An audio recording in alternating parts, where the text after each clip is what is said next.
Fiona, I'm sitting here kicking myself at the moment because I forgot one very small but extremely important detail. When you make the alignment line, I'm going to go and pick up my tool because I need to illustrate this, and you put your alignment line in, and I think in the video I said to drop it from here down to here. That one. Get in there. Okay. And change the color to dark blue.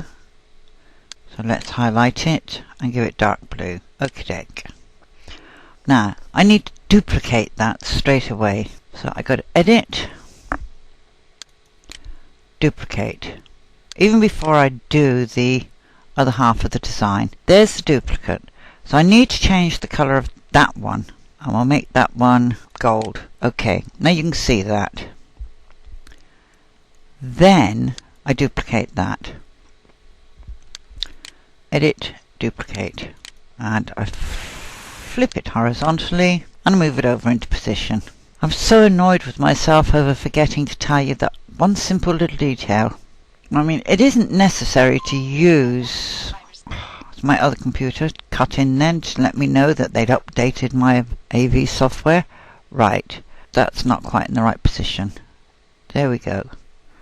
Move it back 1/10. There it is. Right, now, before you combine it, you combine the alignment marks to their respective halves. This is what I forgot to mention. I said about lengthening the stitch, I said about everything else, and I totally forgot to say to you, you must align your alignment marks to their respective halves.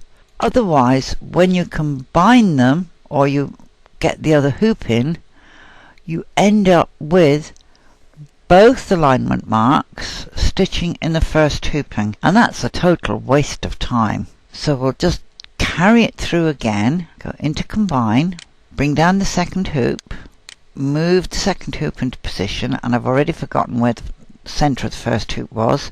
I've got to drop this down in scale. Right, it's sitting right on the cusp of that. So there's my center line mark. Where did that go? Undo. Don't know. Oh, wow, I shot across the screen, didn't I? How do I get back over there? And you're not up here. Everything has changed all of a sudden. Right. I'll try it again. I think I must have touched my mouse as I was using my arrow key. I've got to stop giving myself frights like that. I move that center mark so it sits right on the cusp of that shape to match that one. There it is. Okay. Then of course I come back out of combine. And if I now go and save this file, save as Jeff, Fiona, and I'll have to call this one 3. Right, it takes me to this screen. Okay, you didn't have to go quite so quickly. And you can see in the hoop number 1, there's the blue alignment mark and the program's alignment marks. 1, 2. Then we go to number 2. There's the alignment marks for the program. 1, 2, and they line up on your red ones. And there is the yellow alignment mark in this hoop. And that's what's important, because in the previous hoop, the previous design rather, they would both have been in that hoop. So I'm going to tell that, save all now. Thank you. Very good of you. I'll close that now and close this screen. Let's bring back the 140 by 200.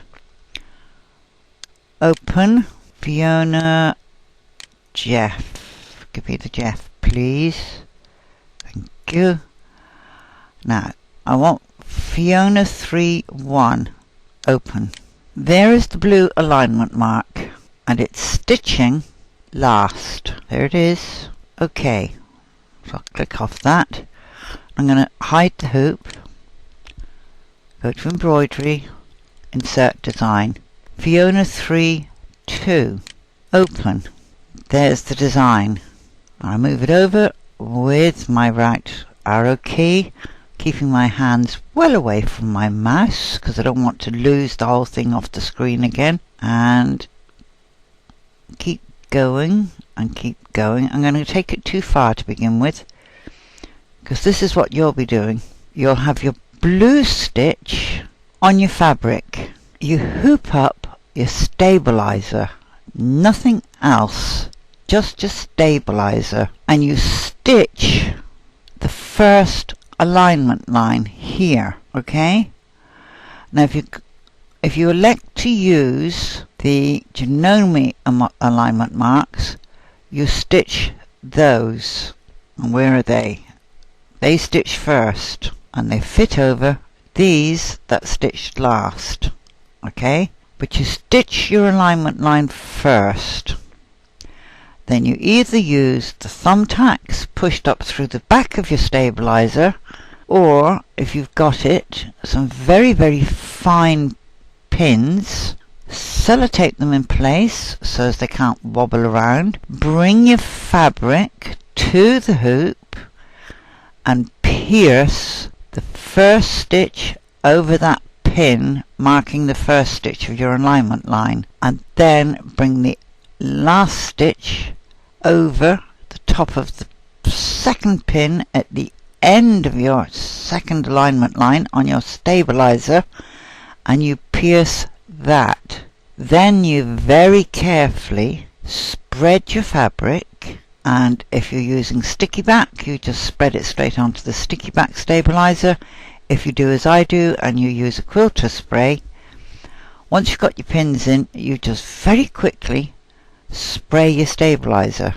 Nothing else, just the stabilizer. And then when you've got your fabric impaled on the pins so that the first stitches marry up and the last stitches marry up, you then very carefully spread your fabric out crossways down the length of the hoop, taking care not to rip your hands open with the pins, out diagonally, taking care not to stretch the fabric, and the same this way.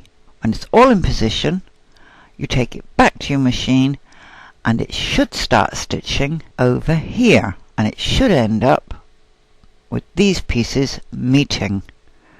So let's bring those in to marry them up, and that's your design married up in the hoop. It's got to come over 1/10 more. That's it, and there will be your design multi-hooped.